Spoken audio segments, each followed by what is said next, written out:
Hello and welcome to Voicetv Nigeria. Once again, my name is Mohammed Jinadu and your host on this our program, The Logic. The Logic is a program that actually brings to fore citizens, issues, government policies, and the nation's progress.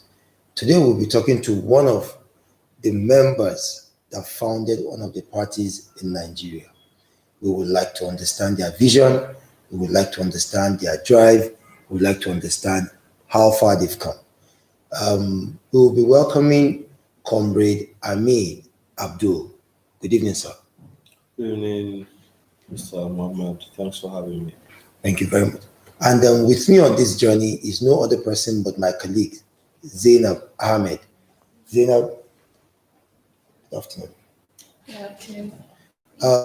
Together, we will be looking at the political mindset that gave birth to A.A.C, their journey so far. Sir, African Action Congress. What was the vision of this great party? The vision are clearly written in the people before the party was founded. We needed a platform that could give young people a chance to participate in governance. We needed a platform that will recognize disabled people as part of the society. We needed a platform that will encourage women to participate more in governance. Governance, as it is everybody's business. That is why at the African Action Congress, it is a duty for us to recognize every Nigerian as the most important people in Nigeria. Wow. When you came together to form these parties, I'm sure you all are from different backgrounds. With the mindset you have and understanding that there are giant parties, so to speak, the likes of A.A.C, the likes of PDP, weren't you deterred or scared of the challenges ahead? Okay, so for me, I don't consider any party as a giant party in Nigeria. In Nigeria, every political party is the same, and that is why we all go to the polls to contest.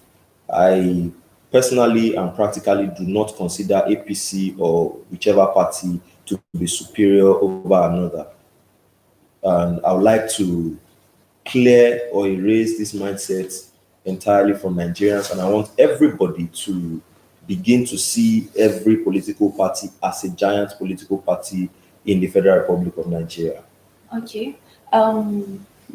What people have, the idea people have about politics is that most politics or political parties are all about making money and they are being selfish and they're not looking out for what people actually want. They're just using it to get money. So what makes this political party quite different from others? Like I said, the thing in us, what we had in us before founding this political party is in the people. We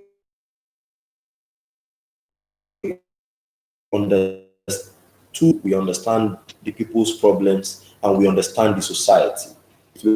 Where is he expected to get a spare to buy a form to contest to be president of the country?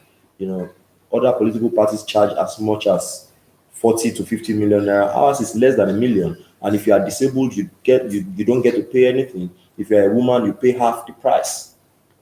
All these are done in bids to encourage this class of people and to make them feel or have a complete sense of inclusion in the society. I need to ask is, have your party in any way set up any means of identification or a platform that will tell people out there that, okay, our party is quite different from what you think it is? You talked about the registration, money for registration, and the form is not expensive. So what if other people see it as a way of or a trap of making people believe that the party is quite different from other parties. Okay. This happens to be the only political party in Nigeria that comes in three tiers. We have a movement that works, which is African Action Congress, and we also have a body that demands positive change, a body that puts the government to stand up to their promises, which is the Revolution Now movement. And we have presence in the 774 local governments in Nigeria. We are present everywhere. We are, as a matter of fact, one of the most influential political parties in the Federal Republic of Nigeria. Now, Nigerian politics cannot be without the talk of funding. And as youths, we have one of the highest rates of unemployable youths. Our literacy level had gone down, that is high. And how have you been able to structure and manage with funds? So everything that we do, every plan that we have, we see in the people before we plan. We look at the people, our plans are coming directly from the people. So we do not require funds to do a lot of things that we are doing because we have organic followership. People are standing up because people now realize that a lot of things are wrong in this country and a lot of things need to be made. Women coming together to put together funds, bike men coming together that we need to be part of this great party and movement that is coming. A lot of different bodies coming up, trying to affiliate and trying to be identified with us. So this organic followership is what we have as our strength, and then it makes us require less funds in doing these things that these people are spending billions of naira in producing posters and billions of naira in producing these things. People-oriented approach, like I said, are the approaches that we are using, and the people understand us because we understand them before anything that we do. We try to understand the people as much as possible, and we put the people first, and they can see and confirm for themselves because they are part of us. So with what you're saying now, that with your organic garnering of followership, are you saying the government up until this time has failed? Or you to boldly be saying we have something different? So it is clear, it is crystal clear, like the morning dew, that the government of the day has failed Nigerians in all its forms. The government has failed Nigerians with all their promises. The government of the day promised 3 million jobs every year. That has never been met, and they are going about maybe 5-6 years in office now. The government of the day promised to end Boko Haram in 3 months. We are still battling Boko Haram after 4 years. The government of the day promised infrastructure. We still have dilapidated buildings and roads. The government of the day promised food, or was it for pupils? We are still battling that. Revolution Now. How do you think Nigerian youth will key into this agenda? How do you think they will take this? Do you think there will be a lot of supporters from the youth about this great party of yours?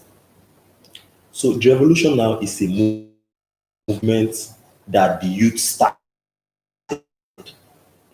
The people started it. So we are not trying to sell what they started to them. They started it themselves. It's an idea whose time has come, and the people have woken up to a lot of things. And the people are most youths, like 90% of the youth in Nigeria, are fully in support of the party and Revolution Now. Is that what you're saying, sir? if not 100%, even those that say they are not in support, they call us behind to say we applaud what an order of the day here. You speak, they detain you.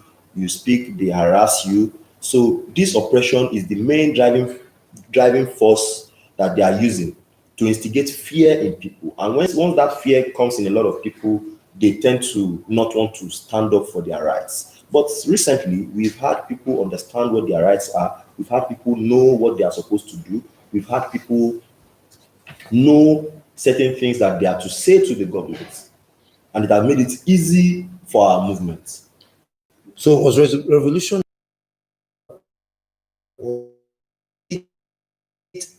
a reawakening of the consciousness of the people trying to breed thuggery? Because the perception out there was like, this party is a party that wants to. Never been involved in anything that has to do with toxin or anything that has to do with anything out there.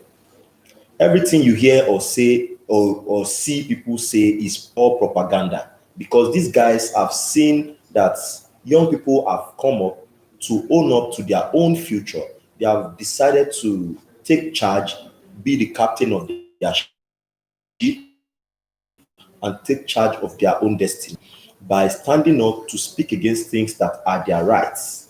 So it is not hooliganism, but because our system wants to intimidate or oppress us, they make us feel like standing up for your rights is thuggery. They make us feel like standing up for your rights is hooliganism. They make us feel like standing up for your rights is you being a tout. So far in the records, you can see that. Let's even check the arrest that has been made. The protesters, none of them has been found with any arms or found with found doing anything that they are not supposed to be doing. They are only protesting and carrying placards